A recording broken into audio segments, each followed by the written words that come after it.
রাফি, তোর লাইফের best cinema এটা।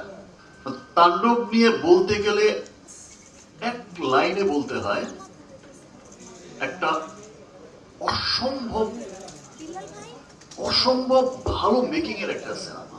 ডাবিং করেছি আর দেখেছি সিনেমা, তখনই আমার কাছে মনে হয়েছে ইয়েস, কি বানালো। এবং তাণ্ডব কিন্তু অসম্ভব পরিশ্রমের একটা সিনেমা।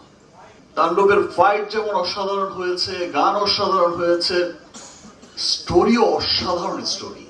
তাণ্ডবের শিল্পী হয়েও আমি মন্ত্রমুগ্ধের মতো দেখেছি। চমৎকার সিনেমা। আমার পাশে যিনি বসা জয়া, জয়ার তুলনা তো জয়া নিজেই। এই পাশে আরেকজন যিনি বসে আছে, অলরেডি লিচুর বাগান দিয়ে তো পাগল করে রেখেছে সবাই। দুদিন পরেই তো সিনেমাটা মুক্তি পাবে, সবাই দেখবে। আমার বিশ্বাস যে প্রত্যেকটা মানুষ সিনেমা দেখে বলবে, খুব আনন্দ নিয়ে, খুব প্রাউড করেই বলবে যে এটা আমাদের সিনেমা, আমাদের দেশের সিনেমা। এখন শুধু আমাদের দেশেই যে সিনেমাটা চলে তা তো না, এখন ওভারসিজেও পৃথিবীর বহু দেশে যেখানেই বাঙালি আছে সেখানেই আমাদের সিনেমা যাচ্ছে।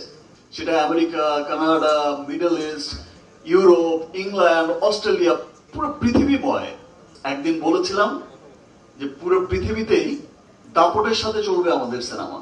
সবাইকে তাণ্ডব দেখার আমন্ত্রণ জানাচ্ছি। আমার বিশ্বাস যে তাণ্ডব সকলের হৃদয়ে তাণ্ডব চালায়।